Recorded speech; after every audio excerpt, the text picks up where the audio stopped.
फल की प्रतीक्षा से किए गए कार्य कर्म में तथा कृष्ण भावना भक्ति कर्म में ही बहुत अंतर होता है, किंतु कृष्ण कृपा से उन्हें 100% लाभ मिलता है। नमस्कार दोस्तों, सभी को मेरा प्रणाम। कल की वीडियो में आप लोगों ने जाना कि भगवत गीता के दूसरे अध्याय में किस प्रकार से हमें लाभ मिलता है। तो आइए जानते हैं आगे। श्री कृष्ण जिनका नाम है, गोकुल जिनका धाम है, ऐसे में भगवान को मेरा बारंबार प्रणाम है। भौतिक कार्य उनके फल शरीर के साथ ही समाप्त हो जाते हैं, किंतु कृष्ण भावना मृत में किए गए कार्य मनुष्य को इस शरीर से विनष्ट होने तक पुनः कृष्ण भावना मृत तक ले जाते हैं। कम से कम इतना निश्चित तो हो जाए कि अगले जन्म में उसे सुसंस्कृत ब्राह्मण परिवार में या धनी मीना कुल में मनुष्य में प्राप्त हो सकेगा, जिससे उसे भविष्य में ऊपर उठने का अवसर प्राप्त हो सकता है। कृष्ण भावना मृत में संपन्न कार्य का यही अनुपम गुण है।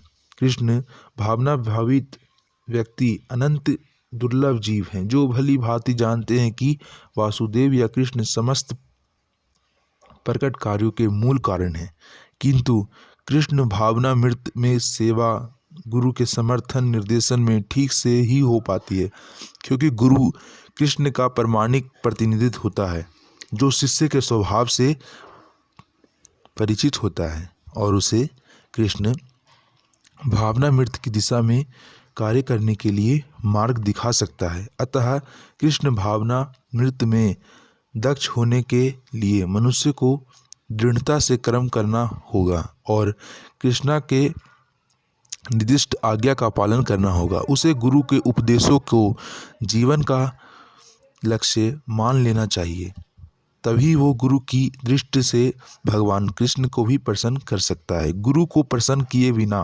कृष्ण भावना मृत से स्तर तक पहुंच जाने की कोई संभावना नहीं है। समाधि समाधि समाधि का अर्थ स्थिर मन। जब तक मन आत्मा को समझने में स्थिर रहता है तो उसे समाधि कहते हैं। जो लोग इंद्रियां भोग में रुचि रखते हैं तथा उनको ऐसे क्षणिक वस्तुओं को मोहग्रस्त हैं, उनके लिए समाधि का कोई स्वभाव ही नहीं है, यह कि संभव ही नहीं है। जब तक कोई भौतिक शरीर का अस्तित्व है तथा तब तक भौतिक गुणों के क्रिया प्रतिक्रिया होती रहती है।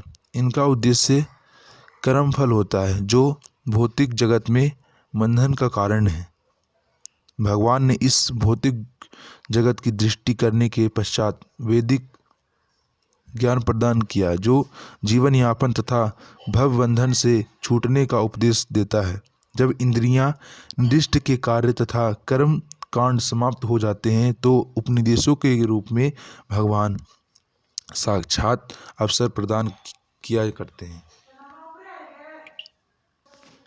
वेद अध्ययन का धैर्य जगत में आदि कारणों से भगवान कृष्ण को जानता है। आत्म साक्षात्कार का अर्थ है कृष्ण को तथा उसके साथ शाश्वत संबंध को समझना। जीवन माए भगवान के अंश स्वरूप, अतः प्रत्येक जीव द्वारा कृष्ण भगवान को मृत जगत का वैदिक ज्ञान की सर्व उच्च पूर्वावस्था है। फल युक्त कर्म बंधन के कारण बनते हैं, अतः ऐसे कर्म अशुभ।